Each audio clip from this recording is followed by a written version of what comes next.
नमस्कार. आपलं मराठी माऊ या चॅनलवर स्वागत आहे.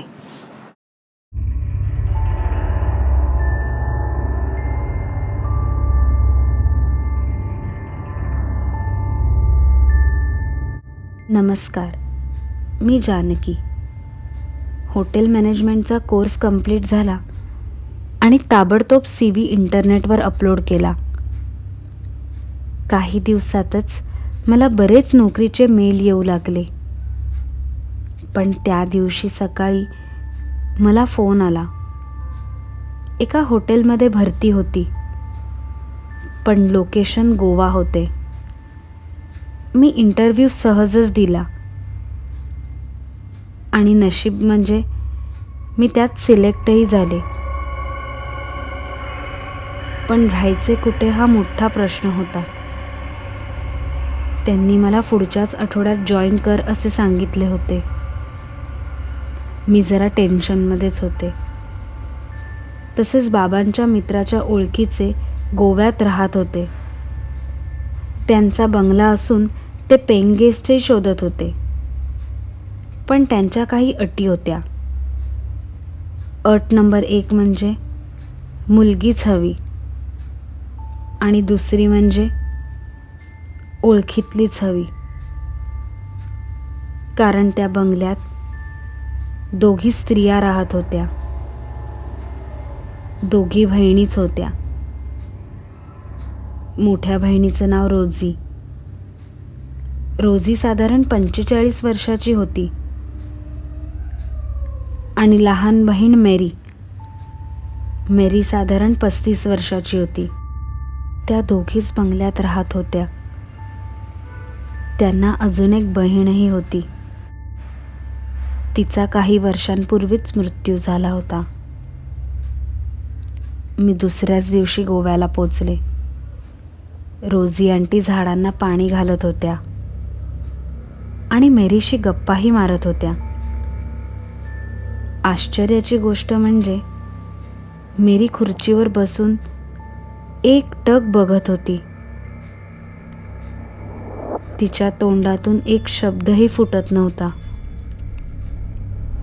अगदी शांत आणि नजरेत खोल विचार चालू होते. रोझी आंटी मात्र गप्पा मारत होती. मी रोझी आंटीला हाक मारली.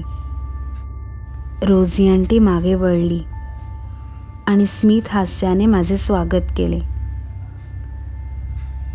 तिने मला माझी खोली दाखवली. बंगला जितका सुंदर होता तितकाच सुंदर आजूबाजूचा परिसरही होता. मी रोजचे जेवण व नाश्ता रोझी आंटी आणि मेरी सोबतच करायला लागले होते. मी त्यांची पेइंग गेस्ट नाही तर त्यांना त्यांच्या बहिणीसारखीच झाले होते. इतके महिने झाले पण मेरी कधीच माझ्याशी बोलली नाही. ती कायम एकटक काहीतरी बघत असायची. काही दिवस सरले. त्या रात्री मला झोप येत नव्हती. मी गच्चीमध्ये पुस्तक वाचत बसले होते. अचानक अंगणात मला कोणाच्या तरी चालण्याची चाहूल जाणवली.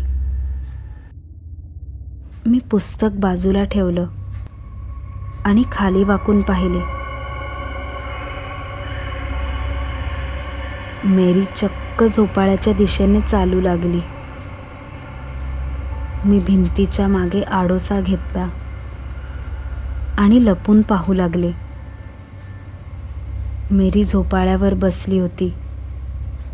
रात्रीचे 2 वाजले होते.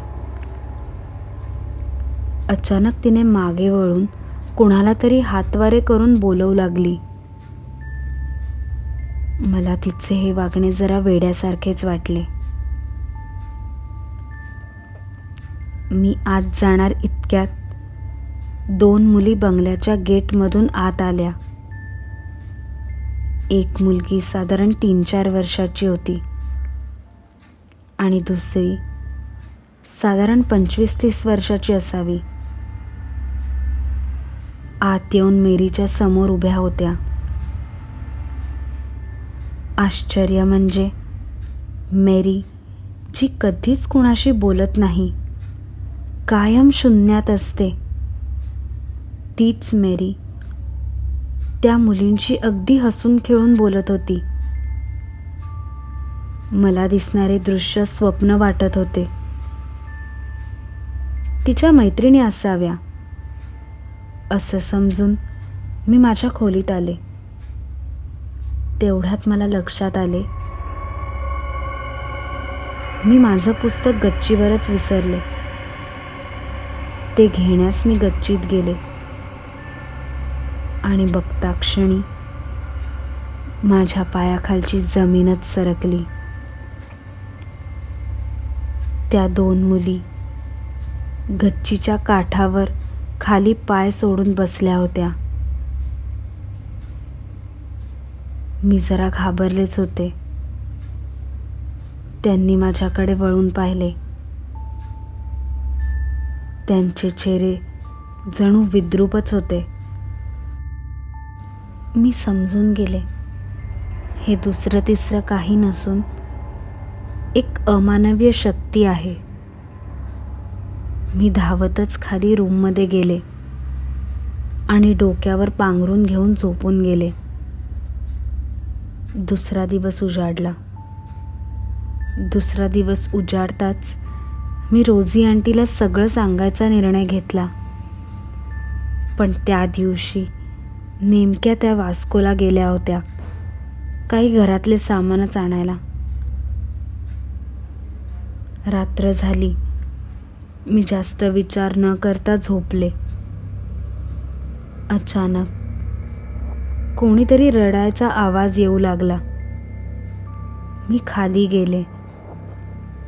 लाकडी जिन्यावरून उतरताना मला माझ्या मागे व माझ्या सोबत कोणीतरी उतरतंय असे जाणवत होते. मी घाबरूनच माझ्या खोलीत गेले. आता मात्र मी ठरवलं होतं, रोझी आंटीला सगळं सांगायचं. सकाळी ब्रेकफास्ट करायला मी, रोझी आणि मेरी टेबलावर बसलो होतो. मी रोझी आंटीला जरा घाबरतच म्हणाले, रोझी आंटी, मला तुमच्याशी काहीतरी बोलायचंय. रोझी आंटी म्हणाली, अगं मग बोल ना. तेवढ्यातच रोझी आंटीला कुणाचा तरी फोन आला आणि एक्सक्यूज मी असे म्हणत ती बेडरूममध्ये निघून गेली. तेवढ्यातच दरवाजाची बेल वाजली. मी चटकन कोण आहे हे पाहायला दरवाजा उघडला तर दरवाजात पोस्टमॅन होते. डिकोस्टा तुम्हीच का? सक्कूबाईंचे मुंबईहून पत्र आले आहे. सक्कूबाई म्हणजे डिकोस्टाच्या घरी खूप वर्षांपासून कामाला होती आणि त्यानंतर ती मुंबईत शिफ्ट झाली.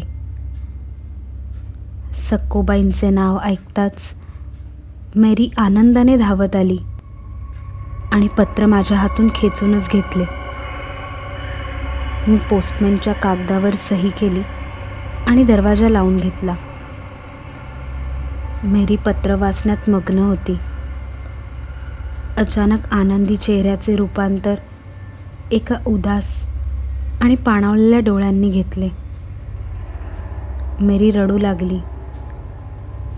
पत्रात असे काय होते?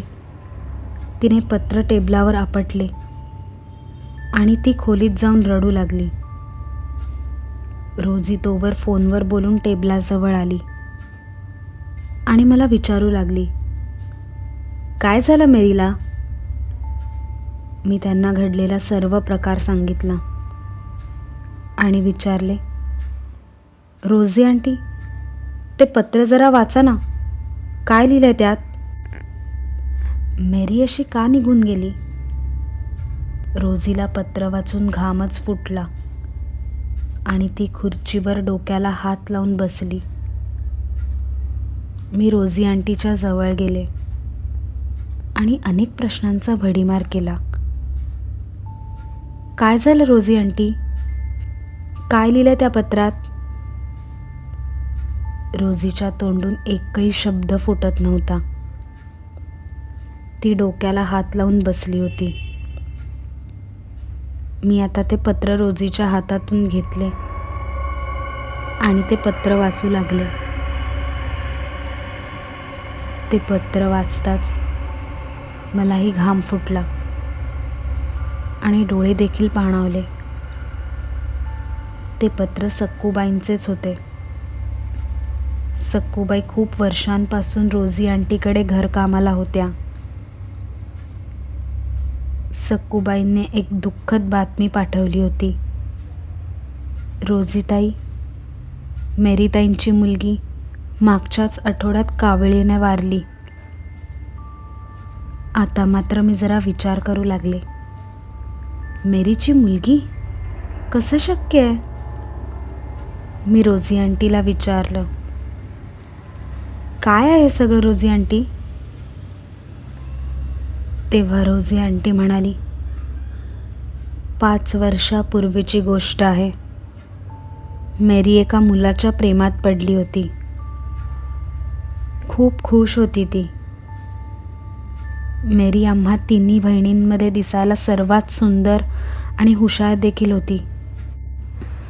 आई बाबा वारल्यानंतर ते आम्हाला खूप प्रॉपर्टी सोडून गेले होते आणि त्याचमुळे आमच्या आयुष्यात आर्थिक चणचण कधी जाणवलीच नाही. मेरी तिचा बॉयफ्रेंड रॉबर्टला मला भेटण्यास घरी घेऊन आली होती. रॉबर्ट मेरीवर खूप प्रेम करायचा. मेरीने त्या दिवशी मला सांगितले, मला आणि रॉबर्टला लग्न करायचे. मी सुद्धा तयार झाले, पण मेरीला कधीच माझा विचार आला नाही. आपण लग्न होऊन गेलो की रोजीचे काय होईल? मला एकटेपणाची खूप भीती वाटू लागली. मेरीला मी लग्नानंतर इथेच राहा हा सल्ला देखील दिला, पण तिने माझे नाही ऐकले. जसजसा मेरीच्या लग्नाचा दिवस जवळ येऊ लागला, तसतसं माझ्या छातीत धडधड वाढू लागली. त्या दिवशी सकाळी रॉबर्ट घरी आला आणि मेरीला म्हणाला, मी जरा मुंबईला चाललोय आणि 2 दिवसात ऑफिसचे काम आटपून लगेच येईन.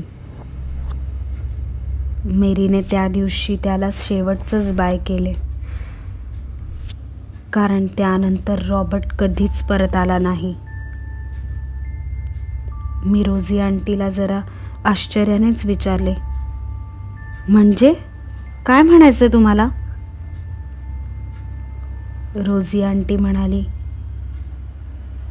मी रॉबर्टच्या गाडीचे ब्रेक फेल केले होते आणि घाटात त्याचा गंभीर अपघात झाला. ही बातमी ऐकून मेरी अगदीच खचली होती, पण मी मात्र खुश होते. आता माझी बहीण मेरी कुठेच जाणार नाही.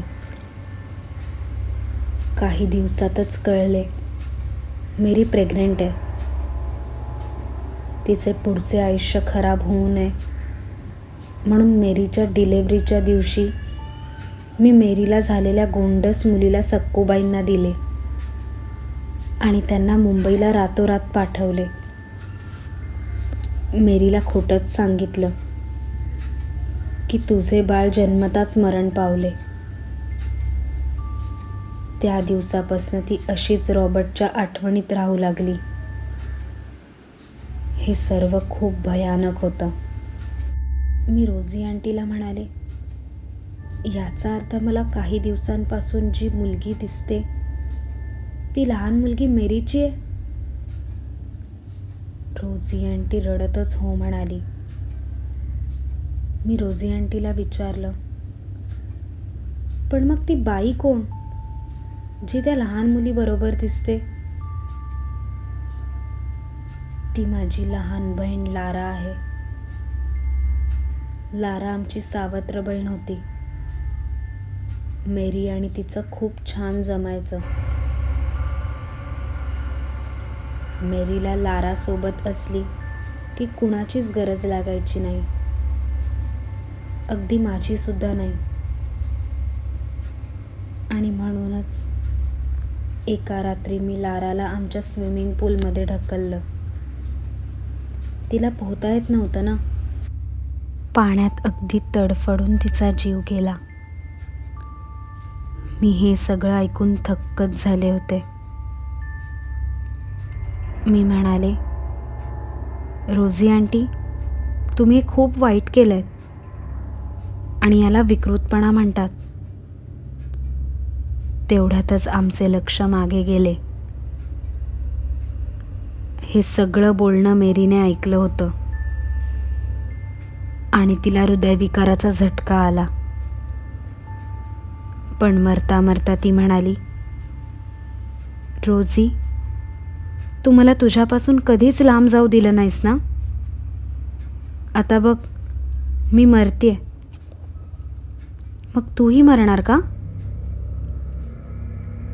असे बोलून तिने जीवच सोडला. मेरी वारल्यानंतर मी आणि रोझी बरेच दिवस अस्वस्थ होतो. रोझीला तिच्या वागण्याचा खूप पश्चातापही होत होता. माझा जॉब नवीन असल्याने मला तो सोडणंही शक्य नव्हतं. मी काही दिवसातच दुसऱ्या जागेत राहायची व्यवस्था केली. त्या रात्री मी झोपायची तयारीच करत होते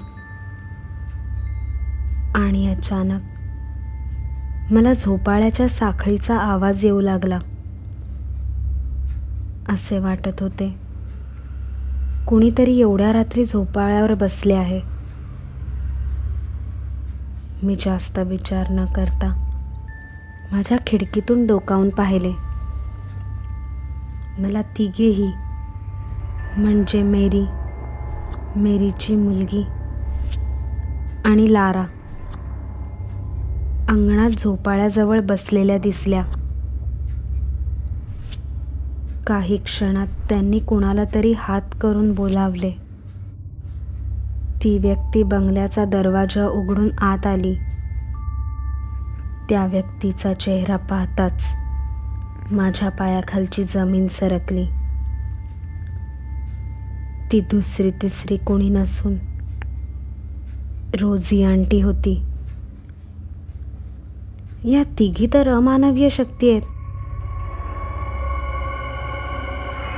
रोझी आंटी काय करते तिथे? मला घामच फुटला होता. मी आता त्या खोलीत एक क्षणही थांबू शकत नव्हती. मी पळतच रोझी आंटीच्या खोलीत गेले आणि पाहता क्षणी मला धक्काच बसला. रोझी आंटीने आत्महत्या केली होती. मी तो बंगला सकाळ होताच सोडून गेले. पण आजही भले तो बंगला खंडर झाला असेल, पण त्या चौघी तिथेच असतात. तुमच्याकडेही असे काही वेगळे अनुभव असतील तर मला marathimau@gmail.com यावर मेल करायला विसरू नका आणि नक्की सबस्क्राईब करा.